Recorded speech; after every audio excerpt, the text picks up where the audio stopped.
The gates of the Stormrid stronghold groaned open before anyone gave the order.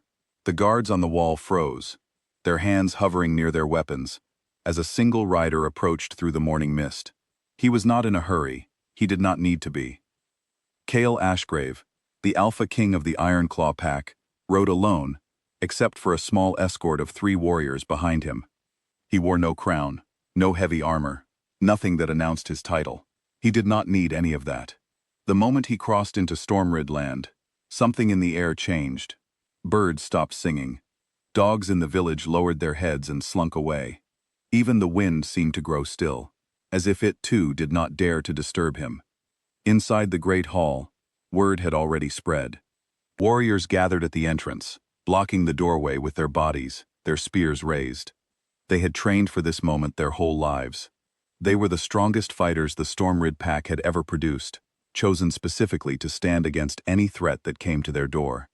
Kael walked through the gate of the stronghold without breaking his stride. He did not draw a weapon.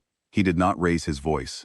He simply walked forward, his eyes calm, his shoulders relaxed, as if he were strolling through his own garden rather than into the heart of a rival pack. The first warrior felt it before he understood it, a heavy pressure pressing down on his chest, as though the air itself had turned to stone. His knees buckled. He told himself to stay standing, that he was strong, that he had faced bears and storms and far worse than one man, walking calmly toward him. But his body did not listen to his mind. One knee hit the ground, then the other. Beside him, a second warrior gritted his teeth and tried to hold his spear steady. It trembled in his hands. Within seconds, he too was kneeling, his forehead nearly touching the stone floor. It happened all down the line. Warrior after warrior, the strongest fighters in the hall, dropped without a single blow being thrown. There was no battle. There was no struggle. There was only the simple, undeniable truth that whatever lived inside Kael Ashgrave was far older and far heavier than anything they had ever faced. Lyra Voss stood near the back of the hall, watching in disbelief as her own warriors folded one after another. She felt the pressure too, a cold weight settling over her shoulders, urging her down, but something in her refused. She was the beta of the Stormrid Pack, second only to her brother in rank, and she had spent her whole life being told to be strong, to never bow to fear. She planted her feet firmly on the ground, dug her nails into her palms, and forced her spine to stay straight. It was not easy. Every part of her body screamed at her to kneel, to make the pressure stop, but she thought of her people, of the pride they had left, and she held her ground. Kael's eyes found her almost immediately.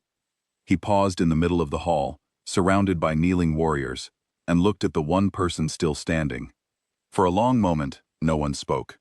The silence stretched so thin that even breathing seemed too loud. "You," he said simply. His voice was quiet, but it carried easily through the hall. "What is your name?" "Lyra Voss," she answered, lifting her chin despite the weight still pressing on her. "Beta of this pack." Something flickered behind his eyes. Not anger, not surprise exactly, but a kind of quiet curiosity, as if he had found something he had not expected to find. It had been a very long time since anyone had looked him directly in the eye without flinching. Kael Voss, the alpha of the Stormrid Pack, stepped forward at last, his own knees trembling, though he forced himself to stay upright through sheer will. "Kael Ashgrave," he said carefully, "why have you come?" "You know why," Kael answered.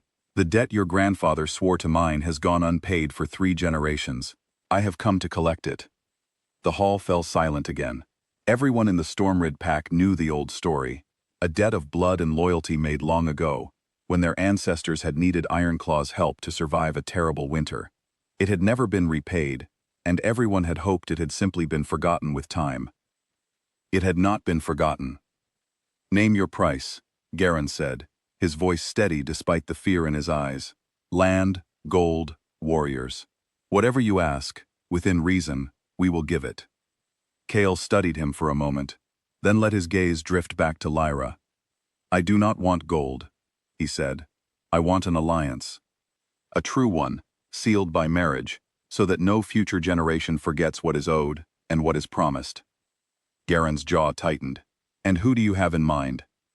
"Her," Kael said simply, nodding toward Lyra. The hall erupted into murmurs, but Kael did not raise his voice to silence them. He did not need to. The weight of his presence alone was enough to hush the room within seconds. Lyra's heart pounded.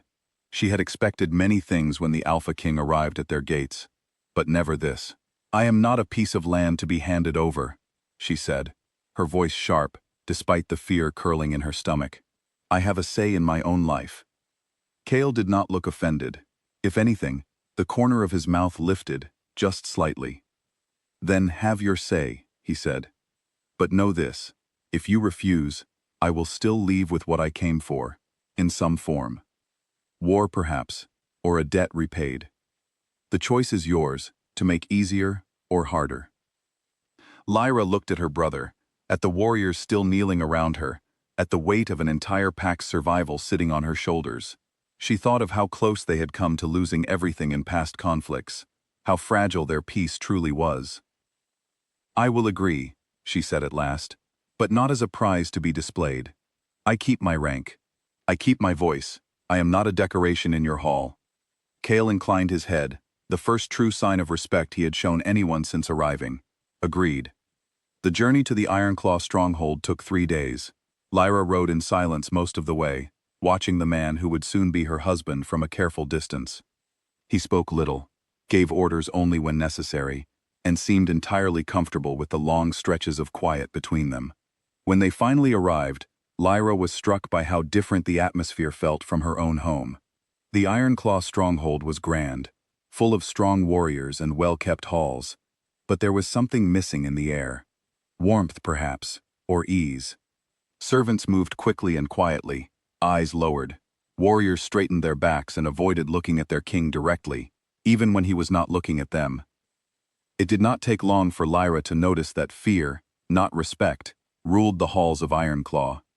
She began paying closer attention to Kael himself. At dinner, he ate in silence while everyone around him spoke in careful, measured tones, afraid to say the wrong thing.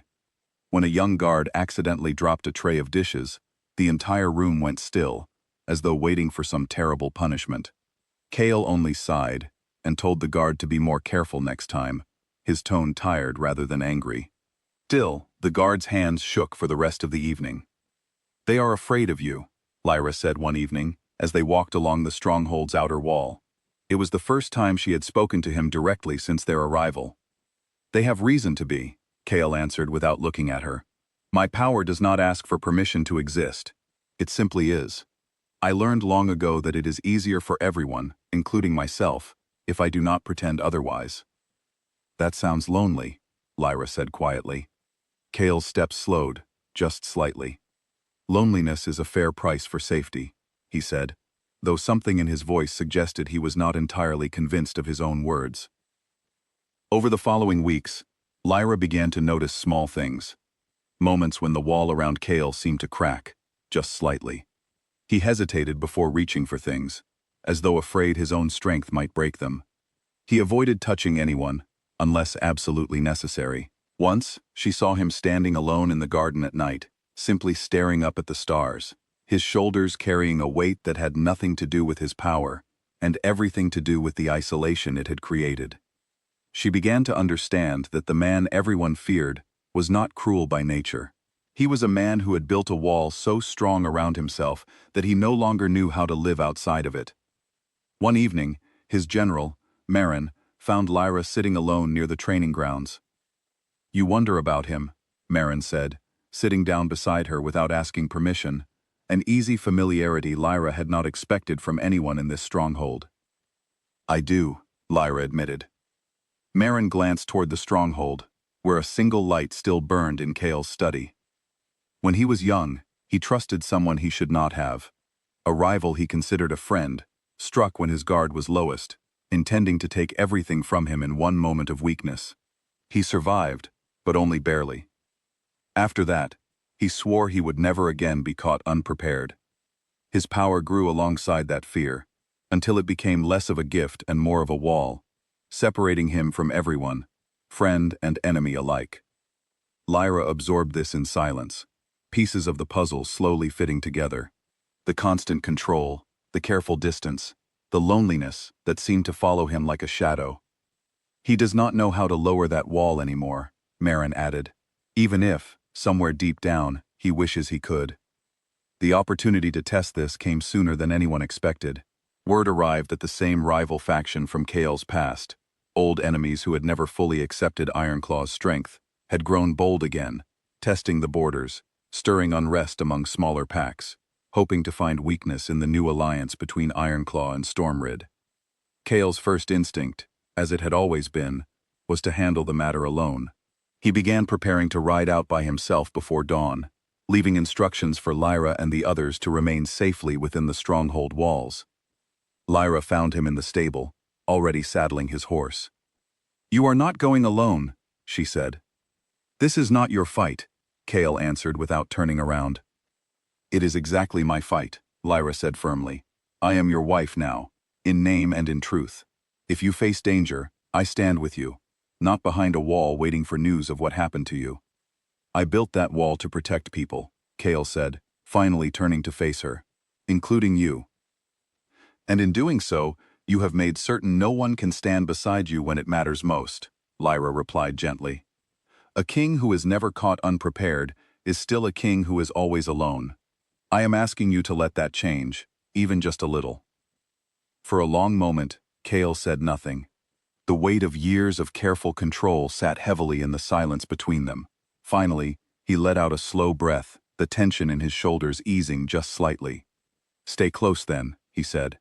"But if I tell you to step back, you step back." "Agreed," Lyra said, allowing herself the smallest smile.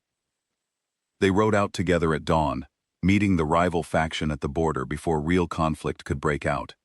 True to old habit, Kael's presence alone was enough to make most of the opposing warriors hesitate, their resolve wavering under the familiar weight of his power. But this time, instead of using that power as a wall to keep everyone at a distance, he stood beside Lyra, allowing his strength to surround them both, rather than separate them. When tensions threatened to boil over, it was not raw force that ended things, but the simple, undeniable sight of unity.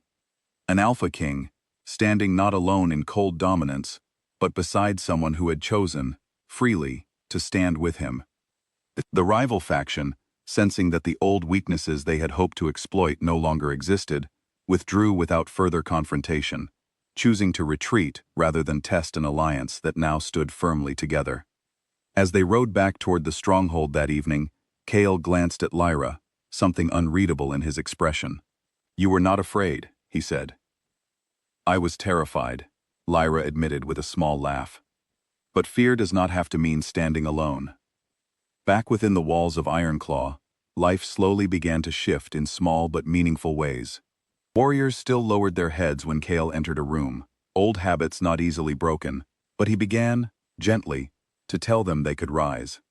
Servants still moved carefully around him, but he started offering quiet words of thanks rather than silent acceptance.